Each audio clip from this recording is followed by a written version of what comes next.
ৰঙিয়াৰ সমীপৰ দাৰকুছিত ৰাইজৰ সহযোগত ABMSৰ প্ৰতিবাদ। এই প্ৰতিবাদৰ মূল কাৰণ হৈছে কেন্দ্ৰীয় চৰকাৰে প্ৰস্তাৱিত ৱাকফ বিল, যাক লৈ ABMSৰ সদস্যসকলে তীব্ৰ বিৰোধিতা প্ৰকাশ কৰিছে।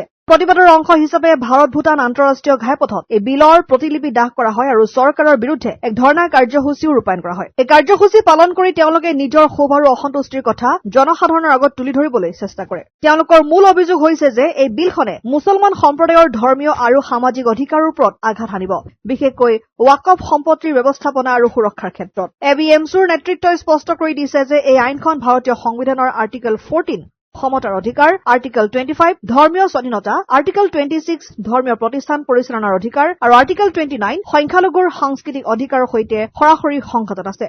ধৰ্ণাৰ সময়ত ABMSৰ সদস্যসকলে স্থানীয় লোকসকলকো এই বিষয়ে সজাগ কৰাৰ চেষ্টা কৰে আৰু তেওঁলোকৰ সমৰ্থন আহ্বান কৰে। তেওঁলোকে হুংকাৰ দিছে যে যদি এই বিলখন প্ৰত্যাহাৰ কৰা নহয় তেন্তে তেওঁলোকে আৰু বৃহৎ পৰিসৰৰ আন্দোলনত নামিব। প্ৰতিবাদৰ শেষত তেওঁলোকে স্থানীয় প্ৰশাসনৰ জৰিয়তে কেন্দ্ৰীয় চৰকাৰলৈ এখন স্মাৰক পত্ৰ প্ৰেৰণ কৰাৰ কথাও ঘোষণা কৰে, য'ত তেওঁলোকৰ দাবী আৰু আপত্তিসমূহ বিশদভাৱে উল্লেখ কৰা হৈছে। এই ঘটনাই অসমৰ মুছলমান সম্প্ৰদায়ৰ মাজত তীব্ৰ প্ৰতিক্ৰিয়াৰ সৃষ্টি কৰিছে আৰু ইয়াক লৈ ৰাজনৈতিক আৰু সামাজিক স্তৰতো বিতৰ্ক চলি আছে। চাওক, ইতিমধ্যে যি ৱাকফ সংশোধনী বিধেয়ক, যি ৱাকফ এমেণ্ডমেণ্ট বিল যোৱা পৰহি দিনটোত লোকসভাত আৰু যোৱাকালি দিনটোত ৰাজ্যসভাত যি পাছ কৰিছে, এই বিলখনৰ বিৰুদ্ধে ইতিমধ্যে সমগ্ৰ ভাৰতবৰ্ষৰ মুছলমান সমাজে বা গণতন্ত্ৰত তথা সংবিধানত বিশ্বাসী সৰ্বস্তৰৰ জনগণে তীব্ৰ প্ৰতিবাদ সাব্যস্ত কৰিছে। এই যে সংবিধান বিৰোধী ৱাকফ এমেণ্ডমেণ্ট বিলখন বৰ্তমানৰ বিজেপি নেতৃত্বাধীন যিখন কেন্দ্ৰীয় চৰকাৰে ভাৰতত বলবৎ কৰিব বিচাৰিছে, এই বিলখনৰ দ্বাৰা আচলতে ভাৰতবৰ্ষৰ মুছলমানৰ যি সাংবিধানিক অধিকাৰ, সেই সাংবিধানিক অধিকাৰৰ ওপৰত পদাঘাত কৰিবলৈ চেষ্টা কৰাৰ অভিযোগ ইতিমধ্যে আমি উত্থাপন কৰিছোঁ।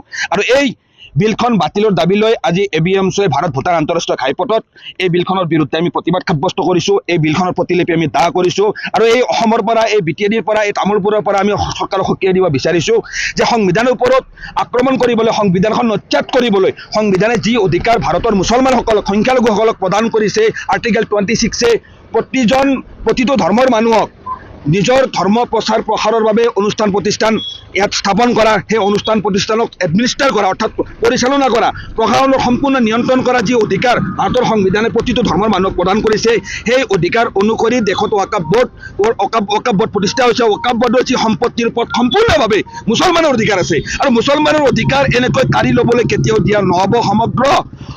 সমগ্ৰ ভাৰতৰ মুছলমান আজি ৰাজপথলৈ ওলাই আহিছে।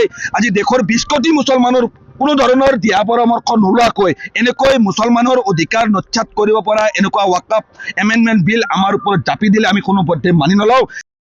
ৰঙিয়াৰ পৰা আইনাল হুছেইনৰ ৰিপৰ্ট, অসম আদিত্য। NKS হুণ্ডাইলৈ স্বাগতম। নৰ্থ ইষ্টৰ প্ৰথম GDSI 2.0 ফিচাৰ্ছ ডিলাৰ হৈছে NKS হুণ্ডাই। অত্যাধুনিক সা সুবিধাৰে তৈয়াৰী মষ্ট আপডেটেড হুণ্ডাই ডিলাৰ এতিয়া ডিব্ৰুগড়ত। আমাৰ NKS হুণ্ডাই ডিলাৰত open sales consulted room, customer ৰুমৰ লগতে পুৰণি গাড়ীৰ এক্সচেঞ্জ ফেচিলিটিও ৰখা হৈছে। ইয়াত চেলছৰ লগতে ছাৰ্ভিচ ছেক্টৰৰ সুন্দৰ সুবিধা আছে। প্ৰয়োজনীয় সকলো এডভান্স টুলছ, হুইল বেলেন্সিং, এলাইনমেণ্টৰ অত্যাধুনিক machine, post hydraulic lift, fully train men পাৱাৰৰ লগতে nitrogen gas filling facility, fully automatic car washer ফেচিলিটিও আছে। লগতে NKS হুণ্ডাই ডিলাৰে কাষ্টমাৰসকলৰ সুবিধাৰ্থে মোবাইল ছাৰ্ভিচ ভেনৰো ব্যৱস্থা ৰাখিছে, য'ত হাইড্ৰলিক লিফ্ট, ৱাছিং facility, wheel balancing, tyre pressure check কৰাৰ লগতে বহুখিনি সুবিধাই উপলব্ধ আছে। NKS হুণ্ডাইলৈ আহক আৰু সুবিধাসমূহ গ্ৰহণ কৰক।